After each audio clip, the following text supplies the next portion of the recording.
है, किन किन सवालों के जवाब जनता देने वाली है, वो काफी महत्वपूर्ण है। और वो इस वक्त मैं स्क्रीन पर चाहता हूं कि वो दिखाया जाए कि क्या क्या चीजें इस चुनाव से डिक्लेयर होने वाली हैं, क्या क्या चीजें तय होने वाली हैं। महाराष्ट्र में मोदी लहर कितनी मजबूत है, पहली बात तो इसी सवाल का जवाब जनता के वोट से मिलेगा।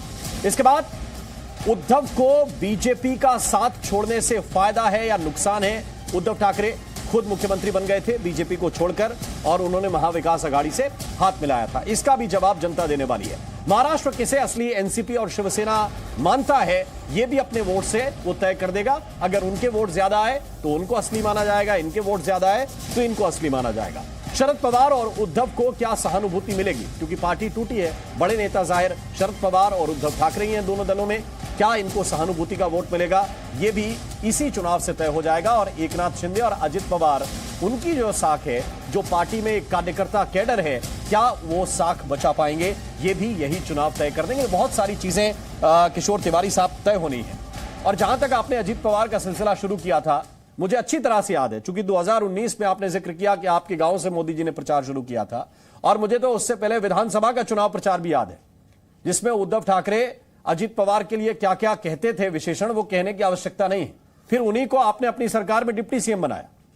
अब अगर एकनाथ शिंदे की सरकार में वो डिप्टी सीएम बन गए तो आपकी नजर में वो करप्ट है? नहीं, देखो, उद्धव जी ने उन पे चार्जेस लगाने से ज्यादा मैं देवेंद्र फडणवीस ने जो कैंपेन पूरा रन हुआ था वो अजित पवार के खिलाफ हुआ था, और प्राइम मिनिस्टर ने उनको लेने के 2 दिन पहले ही कहा था कि वो नेचुरली करप्ट पार्टी, और 70,000 करोड़ रुपया उन्होंने लूट लिया है। अब उसके बाद उन्हें और बीजेपी ने उन्हें सम्मानित करके संवैधानिक पद दिया, जिसके लिए बीजेपी की बहुत किरकिरी हुई है।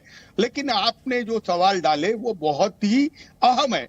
क्या उद्धव ठाकरे का वो निर्णय बराबर था या गलत था, आज जिसको जनता तय करेगी। दूसरा, असली शिवसेना किसकी है, और तीसरी बात बोले तो क्या मोदी की जो लहर है उसको हम रोक पाएंगे क्या।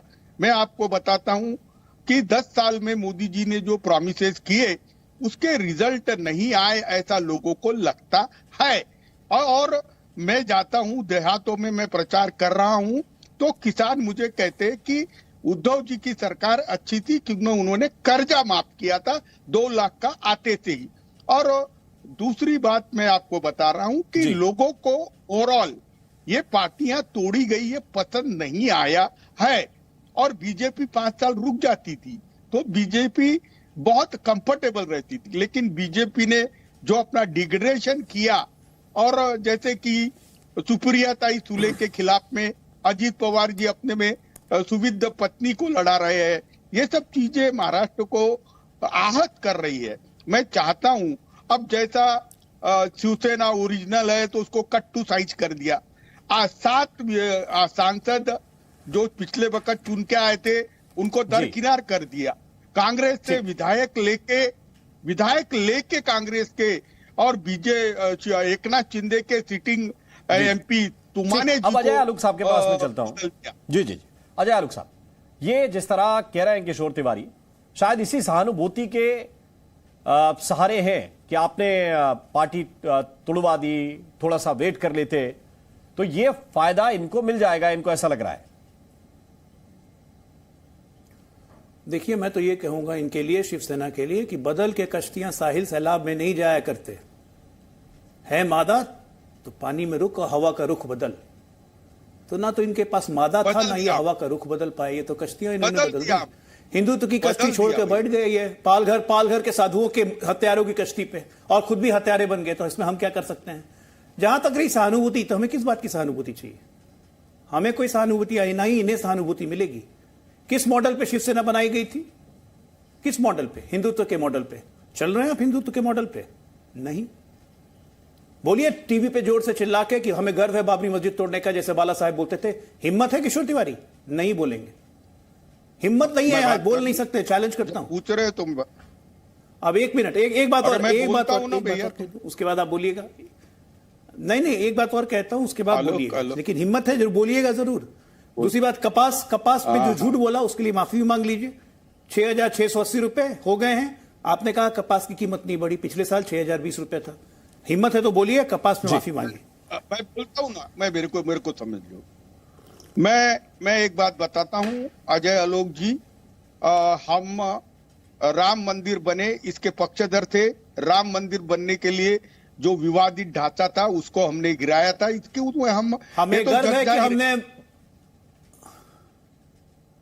है कि हमने बाबरी मस्जिद का ढांचा गिराया, हमारे शिव सैनिकों ने। हमें बहुत गर्व है और उसके लिए हमारे लोग बहुत शहीद भी हुए। दूसरी बात, कपास का मूल्य 10 साल पहले जितना था उससे क्या चीज पे गर्व है? भाई बाबरी मस्जिद तोड़ने पे गर्व है। मेरी बात तो सुनो। आप है ना कपास की बात कर रहे हैं, मैं कपास के किसान का बेटा हूं और वहां पे किसानों के लिए ही काम करता हूं। कपास के किसानों का तो मैं तो फिगर दे रहा हूं, मैं तो फिगर दे रहा हूं। रोना है। अरे मैं तुम्हारी फिगर को एडमिट करते हुए कह रहा हूं कि लागत, मैं एमएसपी का फिगर दे रहा हूं। अरे वर्ल्ड पे वेबसाइट पे गवर्नमेंट के इसी रेट पे बिक रहा है। अरे खरीदी जा रही है इसी रेट पे 6,620। मेरी बात एक एक करके। अरे मुझे पूरा बोलने देंगे तो मैं बात करूंगा। बोलिए किशोर जी। ये राजनीति, ये कार्यक्रम अच्छा है, मैंने बताया था और आपने लेके आए अजय लोग को जो अपनी वफादारी बताने में इतना बोलते हैं। मेरी बात पे आते हैं वापस। कपास पे लागत मूल्य इतना हो गया, 12,000 रुपया मूल्य जाकर वह 7,000 पे जाके रुक गया। किसान ने वो बेचा, अब वो 8,500 रुपये हो गया। किसान में आक्रोश है और रिजल्ट के बाद दिखेगा। 22 सीटें जहां पर महाराष्ट्र में 90 लाख हेक्टेयर में कपास उगाया जाता है, एक भी सांसद महायुति का चुन के आ जाए तो मैं राजनीति छोड़ दूंगा। इतना लोग। अच्छा, 22 सीटों में से एक भी नहीं देंगे आप? एक भी सीट नहीं, मैं बता रहा हूं। आंधी है, ये बड़ी बात देंगे आप तो रिटायरमेंट का। अजय आलोक जी ये कह रहे राजनीति छोड़ देंगे। अरे किशोर जी तो, अरे अभी तो मैं जवान हूं। किशोर जी तो, अरे भैया किशोर जी तो शरद पवार जी के साथ के हैं, तो राजनीति तो छोड़ ही देंगे ना। कितने दिन राजनीति कर रहे हैं? अरे मोदी जी से मैं 12 साल छोटा हूं। अरे मोदी जी से 12 साल छोटा हूं। किशोर जी शरद पवार जी के साथ में कोई बात नहीं। चलिए ठीक है, हम उम्मीद करते हैं कि अगले 20 साल तक आप राजनीति में बने रहिए। हमारी शुभकामनाएं, हमारी बिल्कुल शुभकामनाएं। लेकिन किशोर जी कुछ बेसिक मुद्दे हैं महाराष्ट्र के, ठीक है, बेसिक मुद्दे हैं जिनसे शिवसेना। मोदी जी का कलर उतर गया, ये बोलो। मोदी जी की हवा निकल गई। अब मैं बोल लेता हूं, छोड़िए ना, मोदी जी की हवा आप लोग कहां से निकालेंगे? आप लोग तो खुद फटे हुए बलून है, आपसे कहां हवा निकलेगी? छोड़िए, वो बात नहीं करते हैं उस पर, तो रेटोरिक्स में हम लोग चले। ठीक है सर, मुद्दे अजय इतना ही समय, फिर इसके आगे वो चीजें आगे चली जाएंगी। इसी मुस्कुराते हुए नोट पे छोड़ के जाते हैं। बहुत बहुत शुक्रिया, बहुत बहुत धन्यवाद आप सभी मेहमानों का। और राजनीति का सार आज की चर्चा का यह है कि लोकसभा चुनाव ही ये तय करेंगे कि महाराष्ट्र की भविष्य की, राज्य की सियासत किस तरह से आगे बढ़ेगी, क्योंकि बहुत सारे सवाल ऐसे हैं जिनका जवाब जनता को इसी लोकसभा चुनाव में देना है।